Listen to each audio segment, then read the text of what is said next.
This podcast is brought to you by Knowledge Wharton.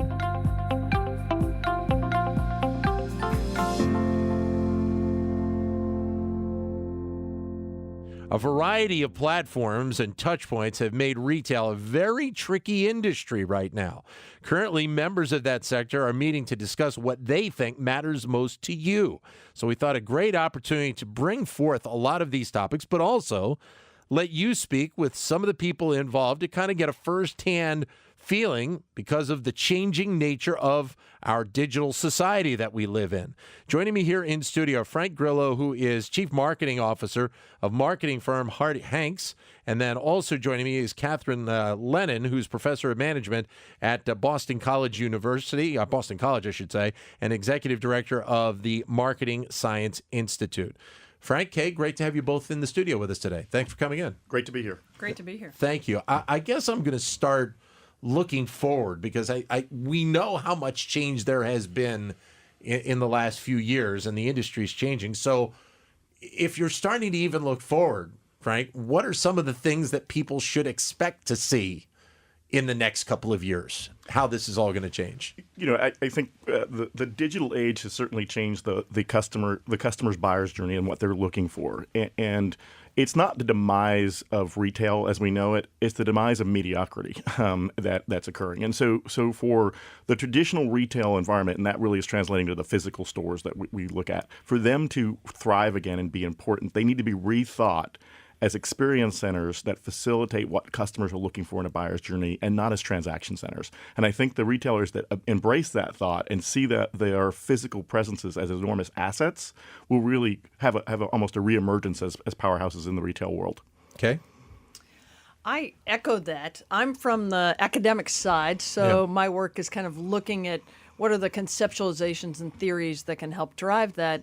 And one of the things that I see that has been thoroughly overlooked is a deep recognition of the context in which the consumer finds herself or himself when needing to shop for something. Right. And the whole notion of what's going on in that customer's life at that moment and how can the retailer understand that context as trying to fit into the customer's life rather than being out there and saying the customer has to fit into our lives.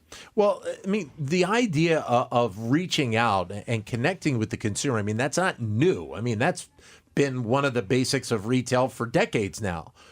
So what was it that changed it that made it, as you just laid out, wanting to be able to connect and understand the consumer's life more so now than what retail was 20 or 30 years ago? So I'm actually going to borrow some of Frank's language that he used at the presentation that we gave about a half an hour ago, where he said that, and correct me if I'm wrong, that the era in which you can actually sell something to a customer or sell something to a consumer is gone. All you can do now is make yourself at the right time, at the right place, in the right situation for when the consumer wants to come find you. So basically, in broader terms, what's happened is retailers have lost the ability to control or even in many cases influence the consumer's decision. The consumers have all the control, and that's been the big change. And technology has had a significant impact in this. I think changes in generations and the digitized consumer has a big impact on this. But the big shift is retailers used to sell and consumers buy. Now consumers think about what they might want to be doing, and they then reach out to the retailer. So there is no retailer connecting with the consumer. It all goes the other direction. Frank?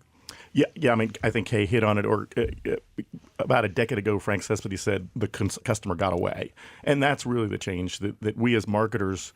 The other thing I said today, we as marketers think our job is to get you to buy something, and that's not the case anymore. Our job as marketers is to facilitate what you want to buy, how you want to buy it, and add value in the marketing process as you're interacting with the brand, and to really think about that changing role of facilitating what you want to do as opposed to making you do what we want to do is the big change that's taking place in marketing. The digital world started that. The digital world gave people a way to do what they wanted to do.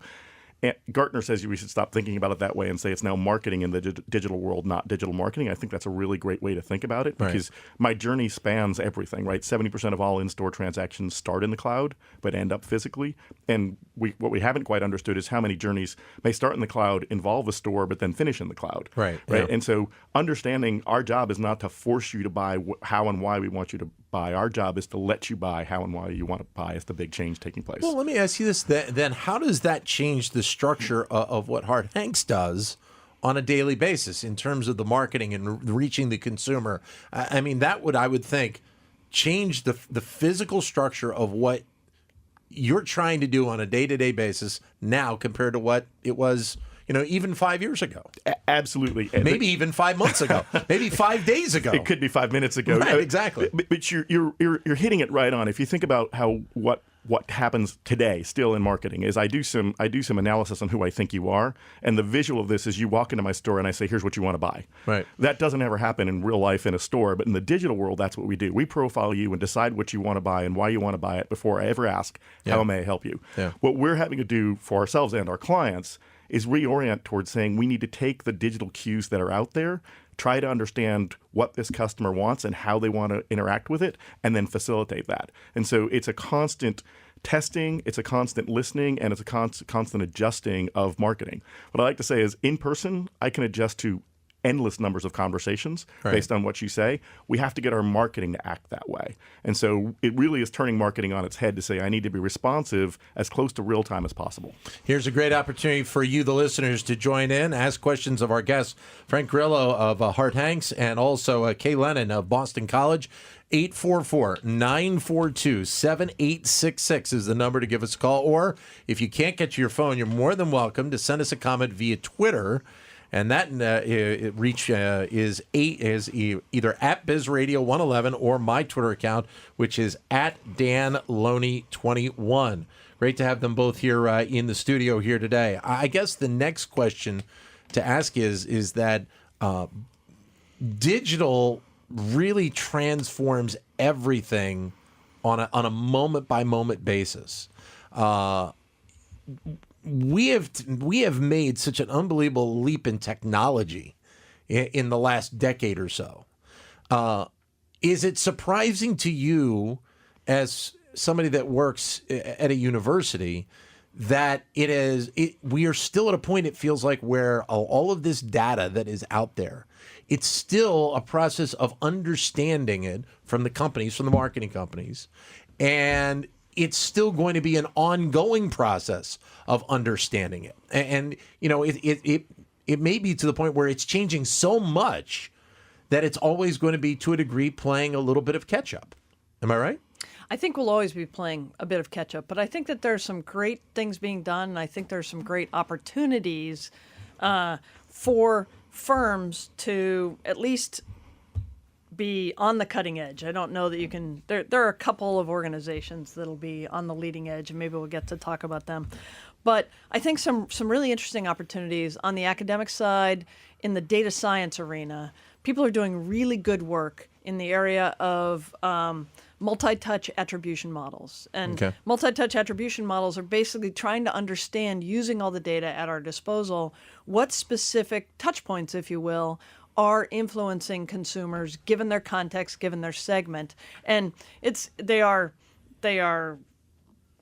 in a very simple way, they're like, think of them as huge regression models, but they're basically kind of saying, how do all these different ways that the consumer finds us as they go through their journey, which ones are having the most impact on the purchase decision? The second thing that I think is a very exciting development in retail and in other consumer goods products is the expansion of the use of field experiments.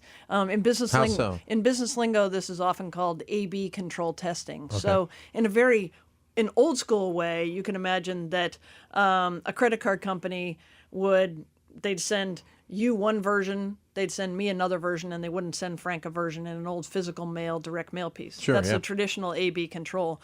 But you can now do that kind of experimentation at almost every touch point in a digital space. So I can retarget you and not retarget Frank for an ad. I can serve up a different ad. I can determine, where you see things, what I do on mobile. Yeah. We can actually test and control. And when you're doing field experiments, you can actually, in a sense, test causality. So you are saying, look, we did this to these folks. These folks did not get this exposure. We have evidence that this works. And companies are doing this really hundreds of thousands of these a year. The Marketing Science Institute is having a conference next week at Northwestern where we'll actually have experts in field experiments on the academic side and on the business side, kind of like we're doing here on retailing. Yeah. We'll be teaching people how to do those field experiments. So big data analytics really coming forward. The second area, I think, is field experimentation. And then the third is artificial intelligence and what's going on with whether it be Watson or other types of tools that can analyze that data in real time. Frank? Kay just hit on where I was going to go. AI is where this winds up. And big data is important, but small data is actionable, right? So how do you tease out the data that tells me who you are and why you're in this journey here, and then match the reaction to that input, right? So in human terms, we do that all the time. You walk into a store, the person says, "How may I help you?" You answer that question, and then they begin to interact with you based on that. You're giving us lots of clues when you interact with any one of us as an entity and with lots of other entities, right? The problem is we're not listening to it. We may even be collecting the data, but we're really not listening to it, and we're not responding. So you need to be able to tease out the important small data that matters to this journey, and then have a conversation engine that matches that. So if I can understand you're buying a baseball glove for your oldest son for the first time, that gives me emotion, it gives me context, it gives me driver. Yeah. But what I say to you should be created around that. It sounds impossible, but it's not. AI engines will begin to be able to tease out the data points that matter and start to change what the next thing you see and interact with it. And so contextually, us as marketers need to think that way and begin saying that what we create as content to share needs to start being small data, small content, really specific. By the way, if this was 3 months ago, you would have hit me right on the nose because I was buying a glove for my son. So, but it is amazing how all of these paths are intersecting these days, and I think for the consumer itself, I think there is still, to a degree, a little bit, and I have it as well, a little bit of wonderment about how this all kind of comes together. I mean, it is obviously we are so more digitally savvy than I am now than I was 3 years ago. But it's still amazing to see how all of this stuff intersects, and obviously for the companies themselves, this is the way they are going to have to go in order to be profitable 10, 20, 50 years down the road. And obviously it's going to develop as we move forward. Yeah, so if we can look at a specific example that I know you've probably talked about a lot this week, looking at the Amazon decision to acquire Whole Foods. Yeah. One of the things that's been talked about a lot is that it allows Amazon to get in the food business. The way that I think about it from a strategic perspective is exactly that bringing together that you talked about. What Amazon is also getting is, it's like we used to call it the last mile problem in telecommunications. All of a sudden, Amazon has a wonderful footprint in all these neighborhoods where they can create that experience that Frank has been talking about for consumers, not just in food, but they now have a physical footprint where they can have whatever experience that they want to bring in a physical environment. They could have towels. Yeah. They could have flat screen TVs. They've got the physical footprint. And I think that's a bigger picture of thinking about that acquisition. And another piece that I just saw yesterday, staying over at the Inn at Penn, there's an Amazon locker. Oh, yeah. And the whole notion of an Amazon locker, it's a package concierge. But I think that if you look at the Whole Foods as it connects with Amazon, you think about it through a customer experience lens, you can begin to say that all of a sudden you have an opportunity to create a physical experience for whatever types of products you want and solve the channel, how to get it to the end consumer problem from a supply chain too. Well, the interesting thing, though, about the Amazon Whole Foods example is the fact that size-wise, if you think about Whole Foods, I mean, some of them are, relatively decent sized stores. There are obviously, they got into the kind of having these super Whole Foods a little bit as well. So it's great for them to be able to have that, but they are constrained to a degree in terms of how much stuff they will be able to bring in, what they will want to bring in because of the space, correct? As they see themselves now, but I don't think Amazon is looking at Whole Foods as it is today, right? Okay. I think they're looking at it from what can we take this brand to be, and how can it be the physical manifestation of some of what's in the cloud. So then what is the future of Whole Foods then, in your mind? Well, I think it is, as Kay described, it starts to become a physical playground for Amazon, right? And by the way, you can buy really cool groceries there too. But if I can deliver packages there, if I can put some other product that I think you need to interface with in the Whole Foods experience and make it the Disneyfication of shopping and the Disneyfication of the Amazon brand, it starts to become an experience center. And it has the right aura for Amazon too, right? Whole Foods represents a brand that gives back, and it's a conscientious brand. All of that comes along with it. It's a place you kind of feel good about going to. Go ahead. And I think it also, despite what some folks have said and the things I've read in the past few days, I think it really does allow for human interaction.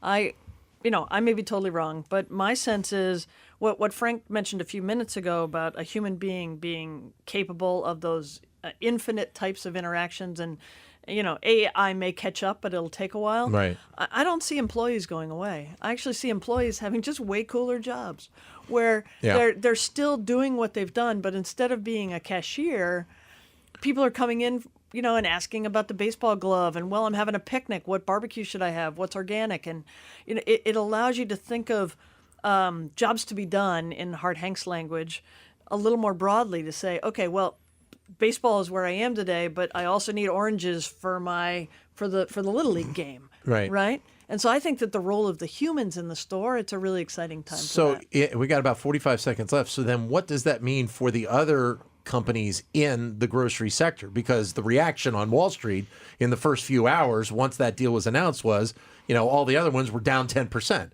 So what does it mean for those companies? Yeah, my short answer goes back to Frank's first comment, is that it's about not being mediocre. Yeah. So I think recognizing what it is you stand for and how you create that experience that's what your customers want, and there's still room for differentiation and segmentation. Frank, quickly, about 15 seconds. I think that hits it right on. There's still room to not be Whole Foods, but there's not room to not be Whole Foods and not be anything else either, right? You're going to have to figure out what you stand for, and you don't have to be the same thing that Amazon and Whole Foods are together, but you have to be something that drives a segment of the marketplace to want to shop with you. Great to have you here. Enjoy Philadelphia. Thanks for coming in. Great to have you. Frank Grillo from Harte Hanks and Kay Lemon from Boston College.